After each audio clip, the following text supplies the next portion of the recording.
आइए जानते हैं भगवान श्री गणेश के एक दंत अवतार के बारे में।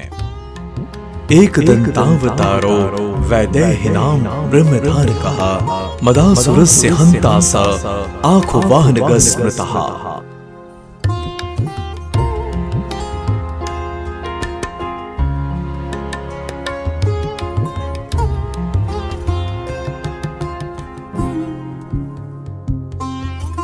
भगवान श्री गणेश के दूसरे अवतार का नाम है एक दंत।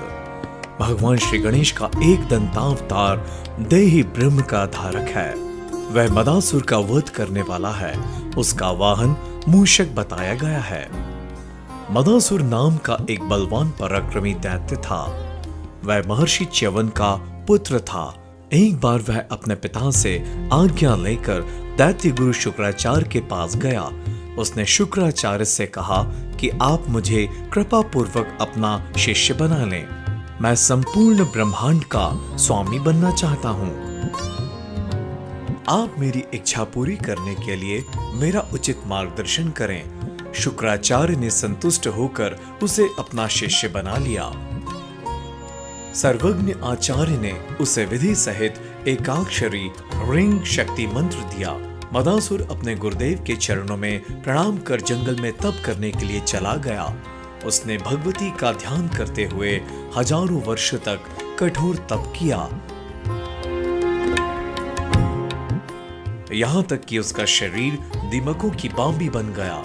उसके चारों ओर वृक्ष उग गए और लताएं फैल गईं। उसके कठोर तप से प्रसन्न होकर भगवती श्री जगदम्बा प्रकट हुईं।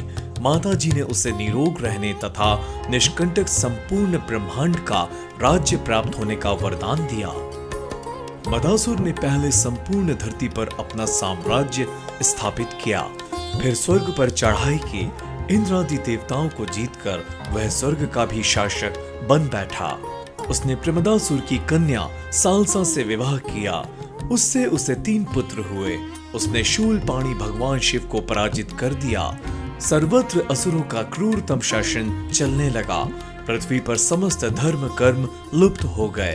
देवताओं एवं मुनियों के दुख की सीमा न रही। सर्वत्र हाहाकार मच गया। चिंतित देवता सनत कुमार के पास गए तथा उनसे उस असुर के विनाश एवं धर्म स्थापना का उपाय पूछा। सनत कुमार ने कहा, देवगण, आप लोग श्रद्धा भक्ति पूर्वक भगवान एक दंत की उपासना करें। वे संतुष्ट होकर अवश्य ही आप लोगों का मनोरथ पूर्ण करेंगे। महर्षि के उपदेशानुसार देवगण एक दंत की उपासना करने लगे। तपस्या के 100 वर्ष पूरे होने पर मूषक वाहन भगवान एक दंत प्रकट हुए तथा वर मांगने के लिए कहा। देवताओं ने निवेदन किया, प्रभु, मदासुर के शासन में देवगण स्थान भ्रष्ट और मुनिगण कर्म भ्रष्ट हो गए हैं। आप हमें इस कष्ट से मुक्ति दिलाकर अपनी भक्ति प्रदान करें।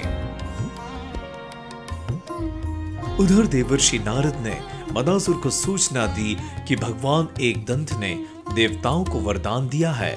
अब वे तुम्हारा प्राण हरण करने के लिए तुमसे युद्ध करना चाहते हैं। मदासुर अत्यंत कुपित होकर अपनी विशाल सेना के साथ एक दंत से युद्ध करने चला। भगवान एक दंत रास्ते में ही प्रकट हो गए। राक्षसों ने देखा कि भगवान एक दंत सामने से चले आ रहे हैं। वह मूषक पर सवार हैं। उनकी आकृति अत्यंत भयानक है।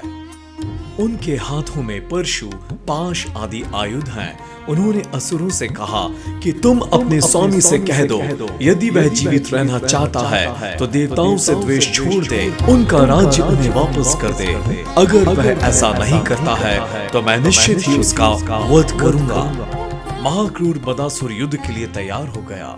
जैसे ही उसने अपने धनुष पर बाण चढ़ाना चाहा कि भगवान एक दंत का तीव्र परशु उसे लगा और वह बेहोश होकर गिर गया।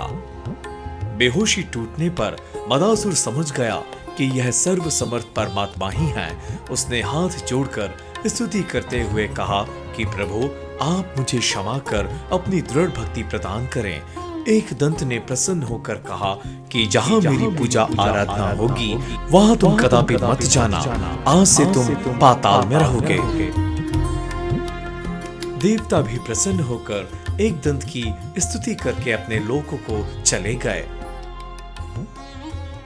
भगवान श्री गजानन गणेश एक दंत कैसे बने, इसकी भी एक कथा है जिसको मैं आपको संक्षेप में बता रहा हूँ।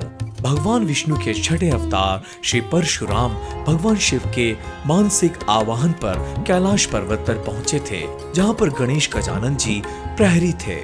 वहां पर उनकी आदि तत्व की लीला से दोनों की आपस में भिड़ंत हो गई, जिस दौरान परशुराम जी के परशु से श्री गणेश जी का एक दंत टूट गया और उसके बाद से श्री गणेश एक दंत कहाने लगे। यह एक लंबी कथा है, इसको मैं फिर कभी आपको सुनाऊंगा। फिलहाल एक दंत ने किस असुर का संहार किया, आज हमने उनकी यह महिमा जानी। तो बोलिए भगवान श्री गणपति एक दंत महाराज की जय। तब तक जुड़े रहिए, अगले वीडियो में जानेंगे भगवान श्री गणेश के महोदर अवतार के बारे में।